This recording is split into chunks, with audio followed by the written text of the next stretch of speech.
नाजरीन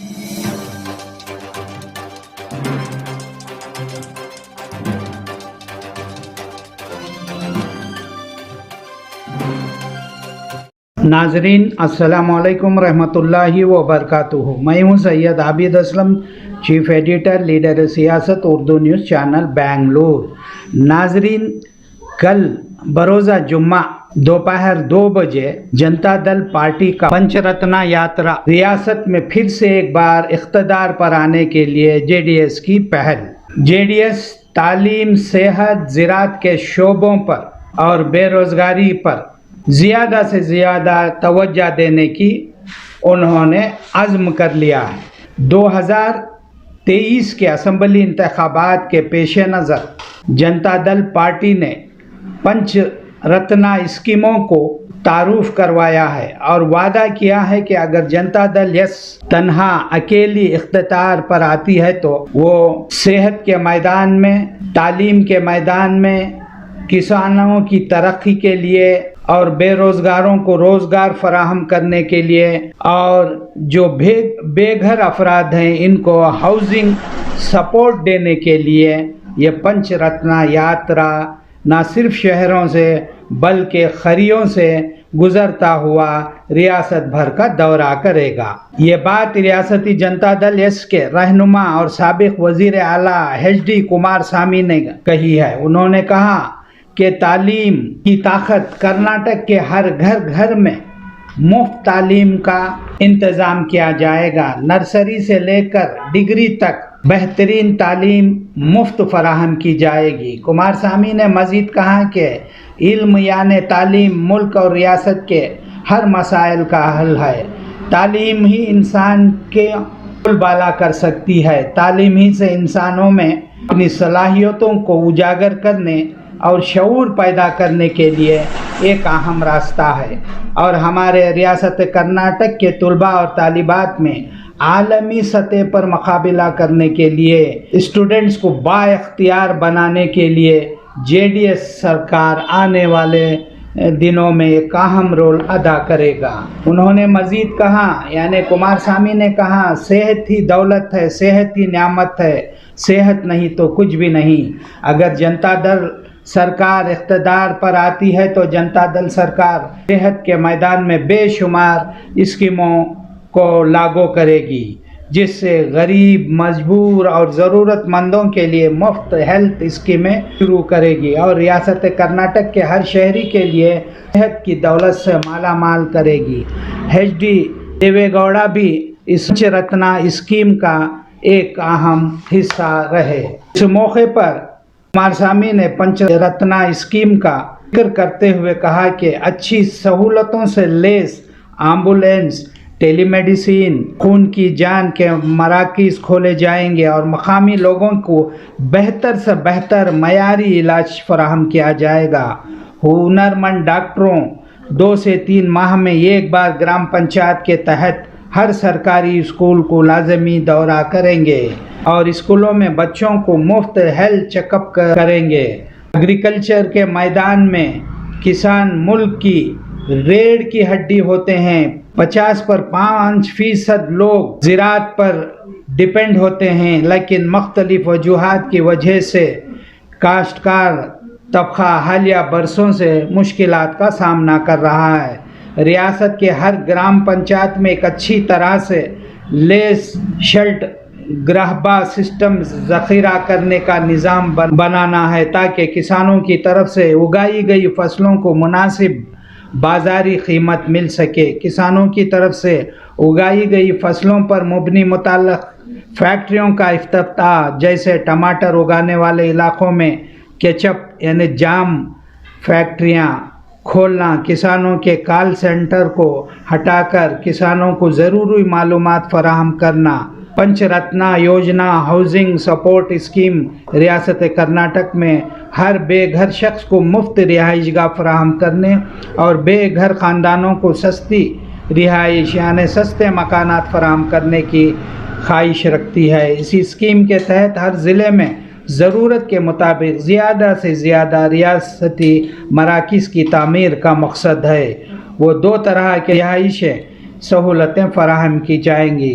इस पंचरत्ना में, जिसमें तकरीबन 2 लाख से भी ज़्यादा लोग यहाँ जमा थे, इस जलसे से खिताब करते हुए जनता दल के सदर अलहाज सीएम इब्राहिम साहब ने अपनी जज्बाती और शोले बयान तकरीर से लोगों को मुतासर कर दिया और आपकी तकरीर सुनने के लिए दूर दराज से लोगों का एक बहुत बड़ा जमगफीर मजमुआ इस पंचरत्ना यात्रा के प्रोग्राम में हाजिर रहे। हमारे चैनल लीडर सियासत के जरिए उनकी शोला बयान और संजीदा और दूर अंदेश तकरीर को उन्होंने पेश किया है। इस तकरीर को हमारे चैनल के जरिए देखिए।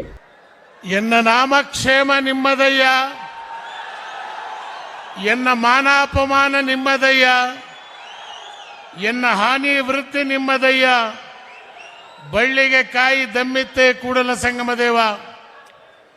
ಭಾರತದ ಕೆಂಪು ಕೋಟೆಯ ಮೇಲೆ ಧ್ವಜ ಹಾರಿಸಿ ಕರ್ನಾಟಕದ ಕೀರ್ತಿಯನ್ನ ಎತ್ತು ಬೆಳಗದಂತ ಸನ್ಮಾನ್ಯ ಶ್ರೀ ದೇವೇಗೌಡರ ಸನ್ನಿಧಿಯಲ್ಲಿ ಉಪಸ್ಥಿತಕ್ಕಂಥ ಸನ್ಮಾನ್ಯ ಶ್ರೀ ಕುಮಾರಸ್ವಾಮಿ ಅವರೇ, ನಿಖಿಲ್ ರವರೇ,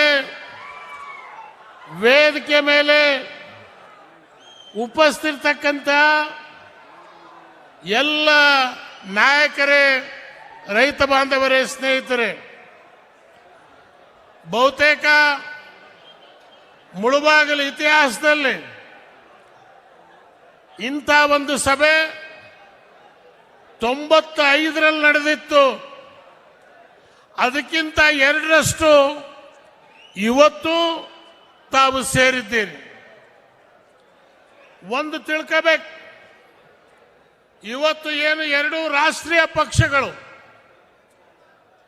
ಅವರವರ ಕಾರ್ಯಕ್ರಮಗಳನ್ನು ಮಾಡ್ತಾ ಇದ್ದಾರೆ. ಆದರೆ ಜನರ ಬಗ್ಗೆ ಮಾಧ್ಯಮದ ಸ್ನೇಹಿತರಿದ್ದೀರಿ. ಈ ನಮ್ಮ ಭಾಷಣವನ್ನ ನಿಮ್ಮನ್ನ ಇಡೀ ರಾಜ್ಯ ನೋಡ್ತಾ ಇದೆ, ಲೈವ್ ಟೆಲಿಕಾಸ್ಟ್ ಆಗ್ತಾ ಇದೆ. ಇಡೀ ಕರ್ನಾಟಕ ರಾಜ್ಯದ 6 ಕೋಟಿ ಕನ್ನಡಿಗರು ಇದನ್ನ ನೋಡ್ತಾ ಇದ್ದಾರೆ ಇವತ್ತಿನ ದಿವಸ. ಈ ಪಂಚರತ್ನ ಕಾರ್ಯಕ್ರಮ ಇದಕ್ಕೆ ಸಮನಾಗಿರ್ತಕ್ಕಂಥ ಯಾವುದಾದ್ರೂ ಒಂದು ಕೆಲಸವನ್ನ ಇವತ್ತು ಬಿಜೆಪಿ ಸರ್ಕಾರ ಅಧಿಕಾರದಲ್ಲಿದೆ, ಒಂದು ಯಾವುದಾದ್ರೂ ಕಾರ್ಯಕ್ರಮ ಮಾಡ್ತೀವಿ ಅಂತ ಹೇಳೋ ಧೈರ್ಯ ಅವರಿಗಿದೆಯಾ? ಇಲ್ಲ. ಕುಮಾರಸ್ವಾಮಿಗೆ ಯಾಕೆ ಧೈರ್ಯ ಬಂತು? ದೇವೇಗೌಡನ ಮಗ ಇವತ್ತು 50 ವರ್ಷದಲ್ಲಿ 60 ವರ್ಷಗಳ ಕಾಲ ರೈತರಿಗೆ ಚಿಂತನೆ ಮಾಡಿದಂಥವ್ರು. ಇವತ್ತು ಇಲ್ಲಿ ನಮ್ಮ ಐನವರು ಹೇಳಿದ್ರು, ನೀರಾವರಿ ಕೊಟ್ಟುಬಿಟ್ಟಿದ್ದೇವೆ, ರೈತರು ಬೆಲೆ ಬೆಳೆದ್ರು, ಬೆಳೆಗೆ ರೇಟ್ ಇಲ್ಲ, ಬಡ್ಡಿ ಮಾಡ್ಕೊಂಡು ಇವತ್ತು ರೈತರು ಸಾಯ್ತಾ ಇದ್ದಾರೆ. ಅವರು ಮಾಲನ್ನ ಖರೀದಿ ಮಾಡಕ್ಕೆ ಯಾರು ಇವತ್ತು ತಯಾರಾಗಿಲ್ಲ. ಸರ್ಕಾರ ಕುಮಾರಸ್ವಾಮಿ ಇದ್ದಿದ್ರೆ ಬೆಳೆದಂತ ಎಲ್ಲ ಬೆಳೆ ಅದಕ್ಕೆ ರೇಟ್ ಕೊಟ್ಟು ಸರ್ಕಾರ ಖರೀದಿ ಮಾಡ್ತಿದ್ರು. ಇವತ್ತು ಟೊಮ್ಯಾಟೋಗೆ ರೇಟ್ ಇಲ್ಲ, ಆಲೂಗಡ್ಡೆಗೆ ರೇಟ್ ಇಲ್ಲ. ಬೊಮ್ಮಾಯಿ ಅವರೇ, ಇದ್ರ ಬಗ್ಗೆ ನೀವೇನಾದ್ರೂ ಸರ್ಕಾರದಲ್ಲಿ ಮಾತಾಡಕ್ ತಯಾರಿದ್ದೀರಾ? ಸನ್ಮಾನ್ಯ ಸಿದ್ದರಾಮಯ್ಯನವರೇ, ವಿರೋಧ ಪಕ್ಷದ ನಾಯಕರೇ, ನೀವಿಲ್ಲಿ ಬಂದೋದ್ರಿ, ರೈತರು ಸಾಯ್ತಾ ಇದ್ದಾರೆ. ಇವತ್ತಿನ ದಿವಸ ಬೆಳೆ ಸಿಗ್ತಾ ಇಲ್ಲ, ಸಾಲಗಾರರಾಗಿದ್ದಾರೆ, ಬೆಳೆ ಖರೀದಿ ಮಾಡ್ತಕ್ಕಂಥವ್ರಿಲ್ಲ. ಇದ್ರ ಬಗ್ಗೆ ನೀವೇನಾದ್ರೂ ಮಾತಾಡಿದ್ರ? ಇಲ್ಲ. ಇವತ್ತು ಡಿಕ್ಲೇರ್ ಮಾಡಿ ಹೋಗ್ತಾ ಇದ್ದೀನಿ, 23 ಎಲೆಕ್ಷನ್ ಆದಮೇಲೆ ಕುಮಾರಸ್ವಾಮಿ ಅವರು ವಿಧಾನಸೌಧದಲ್ಲಿ ಪ್ರಮಾಣ ವಚನ ಸ್ವೀಕಾರ ಮಾಡಿದ ಮೇಲೆ ಮತ್ತೆ ಇಲ್ಲೇ ಸಭೆಯನ್ನ ನಾವು ಈ ಗಣಪತಿ ದೇವಸ್ಥಾನಕ್ಕೆ ಬಂದು ಮುಖ್ಯಮಂತ್ರಿಯಾಗಿ ಪೂಜೆ ಮಾಡಿ ದೇವೇಗೌಡರ ನೇತೃತ್ವದಲ್ಲಿ ಒಂದು ಸಭೆ 23ರಲ್ಲೂ ನಾವು ಮಾಡ್ತೇವೆ. ಜನತಾದಳದ ಅಧ್ಯಕ್ಷನಾಗಿ ಹೇಳಿ ಹೋಗ್ತಾ ಇದ್ದೀನಿ. ನಾನು ಶಾಸ್ತ್ರ ಹೇಳ್ತಾ ಇಲ್ಲ, ಇವತ್ತು ನನಗೆ ಗೊತ್ತಿದೆ. ಜನತಾದಳದಲ್ಲಿ ಇವತ್ತು ಬಾಂಬೆ ಕರ್ನಾಟಕ, ಹೈದರಾಬಾದ್ ಕರ್ನಾಟಕ ನಾವು ಅಪ್ಲಿಕೇಶನ್ಗಳಿಗೆ ದುಡ್ಡಿಟ್ಟಿಲ್ಲ. ಒಂದೊಂದು ಕ್ಷೇತ್ರಕ್ಕೆ 7-8 ಜನ ಇವತ್ತು ಅಭ್ಯರ್ಥಿಗಳು. ಇಲ್ಲಿ ನೋಡಿ ಎಲ್ಲ ಕೂತಿದ್ದಾರೆ ಗಂಡುಗಳು. ಇವೆಲ್ಲ 23 ಕ್ಯಾಂಡಿಡೇಟ್ಗಳು ಇವತ್ತಿನ ದಿವಸ ಈ ಚುನಾವಣೆಯಲ್ಲಿ ಜನತಾದಳ ಗೆಲ್ಲತ್ತೆ ಅನ್ನಕ್ಕಂಥದ್ದು ಅವರಿಗೂ ಗೊತ್ತಾಗಿದೆ. ಇವತ್ತೇನು ಕುಮಾರಸ್ವಾಮಿ ಅವರ ಕಾರ್ಯಕ್ರಮ ಆರೋಗ್ಯ, ಪ್ರತಿ ಪಂಚಾಯಿತಿ ಮಟ್ಟದಲ್ಲಿ ಹಾರ್ಟ್ ಆಗಲಿ, ಕಿಡ್ನಿ ಆಗಲಿ, ಬ್ರೈನ್ ಆಗಲಿ ಯಾವುದೇ ರೋಗ ಬಂದರೂ 1 ರೂಪಾಯಿ ಖರ್ಚು ಮಾಡಬೇಕಾದಿಲ್ಲ, ಅದನ್ನು ಸರ್ಕಾರ ಕೊಡುತ್ತೆ. ವಿದ್ಯಾಭ್ಯಾಸ, ಇಂಟರ್ನ್ಯಾಷನಲ್ ಸ್ಟೂಡೆಂಟ್ಸ್ ಇವತ್ತು ವಿದ್ಯಾಭ್ಯಾಸವನ್ನ ಫ್ರೀಯಾಗಿ ಕೊಡಬೇಕು. ಈ ಸಂಕಲ್ಪ ಕುಮಾರಸ್ವಾಮಿ ಅವರು ಮಾಡಿದ್ದಲ್ವೇ? ನೀವು ಬಿಜೆಪಿಯವರು ಏನಾದ್ರು ನೀವು 40%, ಇವರು 20%. ಅವ್ರಿಗೆ ಚಿಂತೆ ಏನಿದೆ? ಅಸೆಂಬ್ಲಿಗೆ ಎಲ್ಲಿ ನಿಲ್ಬೇಕು ಅಂತ ಗೊತ್ತಾಗ್ತಾ ಇಲ್ಲ. ఐవాళ్ళు తీసుకొని వచ్చారు, బలి ఇస్తున్నారు కోలారులో. మా అప్ప నేనంతూ పోతున్నాను, నువ్వు రారా, నేను పోతున్నాను, నువ్వెందుకు ఉంటారు అక్కడ, నువ్వు రారా, ಅವರಿಗೂ ಕರ್ಕೊಂಬಂದು ಕೋಲಾರದಲ್ಲಿ ಬಿಸ್ಮಿಲ್ಲಾ ಮಾಡಕ್ ಹೋಗ್ತಾ ಇದ್ದಾರೆ. ಇವತ್ತು ನಿಮಗೆ ಶಕ್ತಿ ಇದ್ರೆ ಕುಮಾರಸ್ವಾಮಿ ಕ್ಷೇತ್ರ ಹುಡುಕ್ತಾ ಇಲ್ಲ, ಜನ ಕರೀತಾ ಇದ್ದಾರೆ. ಡಿಕ್ಲೇರ್ ಮಾಡಿದ್ರು ಚನ್ನಪಟ್ಟಣದಲ್ಲೇ ನಾನು ನಿಲ್ತೇನೆ ಅಂತ. ಕಾಂಗ್ರೆಸ್ ಪಕ್ಷಕ್ಕೆ ಅಧೋಗತಿ ಈ ರಾಜ್ಯದಲ್ಲಿ ಬರಬಾರ್ದಾಗಿತ್ತು. ಅವ್ರು ಮಾಡಿರ್ತಕ್ಕಂಥ ಸ್ವಯಂಕೃತ ಅಭಿಪ್ರಾಯ ನಮ್ಮನ್ನು ಹೇಳ್ತೀರಿ ಬಿ ಟೀಮು ಅಂತ. ಕುಪೇಂದರ್ ರೆಡ್ಡಿ ಅವರ, ಲೇಹರ್ ಸಿಂಗ್ ಅವರು, ಐವಾಳು 5 ಕೋಟಿ ಶ್ರೀನಿವಾಸ್ ಗೌಡಿ ಕೊಟ್ಟು ನೀವು ಓಟಿಚ್ಚಿ రెడ్డి బలిచ్చేసావే. మీ బి టీం బీజేపీకి ఎవర్రా? పాప మునియప్ప అక్కడ పోవాలో ఇక్కడ పోవాలో తెలీదు. ಮುನಿಯಪ್ಪ ಒದ್ದಾಡ್ತಾ ಇದ್ದಾರೆ. ಯಾವ ಬಿಜೆಪಿ ಅವರು ಮುನಿಯಪ್ಪನ ಸೋಲಿಸಿದ್ರು ಅದೇ ಜನ ಇವತ್ತು ಸಿದ್ದರಾಮಯ್ಯನವರಿಗೆ ಕರ್ಕೊಂಡ್ ಬಂದಿದ್ದಾರೆ. ಇದನ್ನು ನೀವು ನೋಡಿದಿರಿ. ಒಬ್ಬ ದಲಿತನಿಗೆ 6 ಸಲ ಗೆದ್ದಂತ ದಲಿತ ಮುನಿಯಪ್ಪ, ಈ ಗತಿ ನಿಮಗೆ ಬರಬಾರ್ದಾಗಿತ್ತು. ಆದರೂ ವೇಟ್ ಮಾಡಿ, ಕಾಯಿರಿ. ಶುಭ ಸೂಚನೆ ಕೊಡ್ತಕ್ಕಂಥ ಕಾಲ ಬರುತ್ತೆ, ನಾ ಕೊಡ್ತೇನೆ. ಇವತ್ತು ಕುಮಾರಸ್ವಾಮಿ ಅವರು ಹಳೆ ಮೈಸೂರು ಭಾಗದಲ್ಲಿ ತಿರುಗಾಡ್ತಾ ಇದ್ದಾರೆ. ಬಾಂಬೆ ಕರ್ನಾಟಕ, ಹೈದರಾಬಾದ್ ಕರ್ನಾಟಕ ನಾವು ತಿರುಗಾಡ್ತಾ ಇದ್ದೇವೆ. ಈ 2 ಜೋಡಿ ಗೌಡ್ರು ಸಾಬ್ರು, ದಲಿತರು ಬ್ಯಾಕ್ವರ್ಡ್, ಲಿಂಗಾಯತರು 2 ಜನ ಲಿಂಗಾಯತರು ಸ್ವಾಮಿ ಬಂದಿದ್ದಾರೆ. ಇವತ್ತು ಸಾಬ್ರಿಗೆ ನಾವು ಗೆಲ್ಲಿಸ್ತೇವೆ, 1 ಟಿಕೆಟ್ ಕೊಡಿ ಅಂತ ಹೇಳಿ ಅಂತ. ಯಾಕೆ? ಕಾರಣ ಇವತ್ತು ಜನತಾದಳದ ಯಾವುದೇ ನಾಯಕರು ಜೈಲ್ದಾಗೂ ಇಲ್ಲ, ಬೇಲ್ದಾಗೂ ಇಲ್ಲ. ಇವತ್ತು ನಾವು ಜನರ ಮಧ್ಯೆ ಇದ್ದೇವೆ. ಆದ್ರಿಂದ ನಾನು ಹೆಚ್ಚಾಗಿ ಮಾತಾಡಕ್ ಹೋಗಲ್ಲ. ಇವತ್ತು ಮತ್ತೆ ಕುಮಾರಸ್ವಾಮಿ ಅವರು ಇಲ್ಲಿ ಪ್ರವಾಸದಲ್ಲಿ ಇರ್ತಾರೆ. ಎಲ್ಲೆಲ್ಲಿ ತಾಲೂಕು ಭಾಗದಲ್ಲಿ ಬರ್ತಕ್ಕಂಥದಕ್ಕೆ ಅವಕಾಶ ಸಿಕ್ಕಿದ್ರೆ ನಾ ಬರ್ತೇನೆ. ಎಲ್ಲ ಸಮಾಜದ ಜನರನ್ನ, ಕಾರ್ಯಕರ್ತರಿಗೆ ನಾನು ಹೇಳ್ತೀನಿ, ಇವತ್ತೊಂದು ನೂಕುಲು ಶುರುವಾಗಿದೆ. ಎಲ್ಲರೂ ಬರ್ತಾ ಇದ್ದಾರೆ. ಹಳೆ ಕಾರ್ಯಕರ್ತರು ನೀವ್ಯಾರು ಗಾಬರಿ ಆಗಬೇಕಾದಿಲ್ಲ. ಯಾರ್ಯಾರು ನಿಷ್ಠಾವಂತ ಜನತಾದಳದ ಕಾರ್ಯಕರ್ತರು ಇದ್ದೀರೋ ಅವರನ್ನು ಕಾಪಾಡ್ತಕ್ಕಂಥದ್ದು ಪಕ್ಷದ ಜವಾಬ್ದಾರಿ ಅನ್ನಕ್ಕಂಥ ಮಾತನ್ನ ಈ ಸಂದರ್ಭದಲ್ಲಿ ನಿಮಗೆ ಹೇಳ್ತೇನೆ. ನಮಗಿರೋ ಗುರಿ, ನಮ್ಮ MLA ಭತ್ತದ ಹೊರೆ ಹೊತ್ತಂತ ಮಹಿಳೆ ಆ ಗುರುತು ವಿಧಾನಸೌಧ ಪ್ರವೇಶ ಮಾಡಬೇಕು. ಕನಕಲಕ್ಷ್ಮಿ, ಧಾನ್ಯಲಕ್ಷ್ಮಿ, ಧೈರ್ಯಲಕ್ಷ್ಮಿ ಸೌಭಾಗ್ಯ ಲಕ್ಷ್ಮಿ ಅಷ್ಟಲಕ್ಷ್ಮಿಯರ ಪ್ರವೇಶ ಕರ್ನಾಟಕದ ವಿಧಾನಸೌಧದಲ್ಲಿ ಶ್ರೀಮಾನ್ ದೇವೇಗೌಡರ ಕಣ್ಣೆದುರುಗಡೆ ಅದನ್ನು ಮಾಡತಕ್ಕಂಥ ಸಂಕಲ್ಪವನ್ನ ಇವತ್ತು ನಾವು ಮಾಡಿ, ಇವತ್ತಿನಿಂದ ಕುಮಾರಸ್ವಾಮಿ ಅವರು ಬೆಂಗಳೂರಿಗೆ ಬರಲ್ಲ, ಇಲ್ಲಿಂದಲೇ ಹಳ್ಳಿ ಯಾತ್ರೆಯನ್ನು ಇವತ್ತಿನ ದಿವಸ ಶುರು ಮಾಡ್ತಾ ಇದ್ದಾರೆ.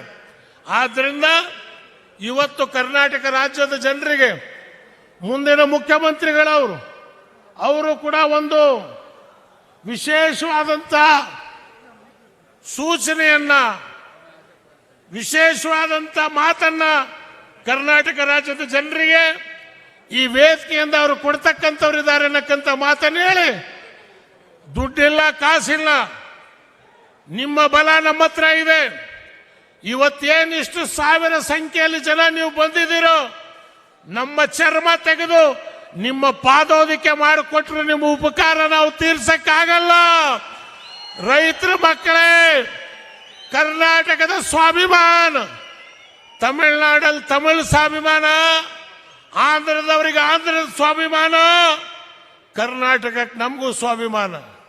ಕೆಂಪೇಗೌಡರ ಮೂರ್ತಿ ಅನಾವರಣ ದೇವೇಗೌಡರನ್ನ ಬಿಟ್ಟು ಮಾಡಿರ್ತಕ್ಕಂಥದ್ದು ಇಡೀ ರಾಜ್ಯದ ಜನರಿಗೆ ಮಾಡಿರ್ತಕ್ಕಂಥ ಅವಮಾನ ಇದು. ದೇವೇಗೌಡರ ಮನೆ ಹೋಗಿ ಕಾಲಿಗೆ ಬೀಳ್ತೀರಿ, ರಾಷ್ಟ್ರಪತಿ ಮೋಮ ಬಂದು ದೇವೇಗೌಡರ ಕೈ ಮುಗಿತಾರೆ. ಕೆಂಪೇಗೌಡನ ಮಗ ಕೆಂಪು ಕೋಟೆ ಮೇಲೆ ಬಾವುಟ ಹಾರಿಸಿದಂತ ಕನ್ನಡಿಗ ಇವತ್ತವ್ರಿಗೆ ಒಂದು ಆಹ್ವಾನ ಕೊಡುವಂತ ಸೌಜನ್ಯ ನಿಮಗಿಲ್ಲ. ಟೈಮ್ ಬರಲಿ, 23ನೇ ಇಸ್ವಿಗೆ ನೀವೆಲ್ಲೋ ತಗೊಂಡೋಗಿ ಮೂರ್ತಿ ಹಾಕಿದಿರಿ, ವಿಧಾನಸೌಧದ ಎದುರುಗಡೆ ಕೆಂಪೇಗೌಡನ ಮೂರ್ತಿಯನ್ನ ದೇವೇಗೌಡರ ಕೈಯಲ್ಲಿ ನಾವು ಮಾಡಿಸ್ತೇವೆ. ಅದೇ ರೀತಿ ಬಿಡದಿಯಲ್ಲಿ ಕೆಂಪೇಗೌಡರ ಯೂನಿವರ್ಸಿಟಿಯನ್ನ ಮಾಡ್ತೇವೆ. ಈ ಸಂಕಲ್ಪ ಮಾಡಿದೆವು. ಕೋಲಾರದಲ್ಲಿ ಟಿಪ್ಪು ಸುಲ್ತಾನ್ ಹೆಸರಿನಲ್ಲಿ ಮಾಡ್ತೀವಿ ಅಂತ ಹೇಳಿದ್ದೇವೆ. ಸಂಗೊಳ್ಳಿ ರಾಯಣ್ಣನ ಹೆಸರಿನಲ್ಲಿ, ಬಾಬಾ ಸಾಹೇಬ್ ಅಂಬೇಡ್ಕರ್ ಹೆಸರಿನಲ್ಲಿ ಇವತ್ತು ಸರ್ವ ಜನಾಂಗದ ಶಾಂತಿಯ ತೋಟ ಏನು ಪುಟ್ಟಪ್ಪನವರು ಹಾಡಿದಾರೋ ಆ ಪುಟ್ಟಪ್ಪನವರ ಹೆಸರು ಕರ್ನಾಟಕದಲ್ಲಿ ಚಿರವಾಗಿ ಉಳಿಬೇಕು. ಬಿಜೆಪಿಯವ್ರಿಗೆ ಪುಟ್ಟಪ್ಪನವ್ರು ಕಂಡ್ರೆ ಆಗಲ್ಲ, ಕಾಂಗ್ರೆಸ್ನವ್ರಿಗೆ ಪುಟ್ಟಪ್ಪನವ್ರು ಕಂಡ್ರೆ ಆಗಲ್ಲ.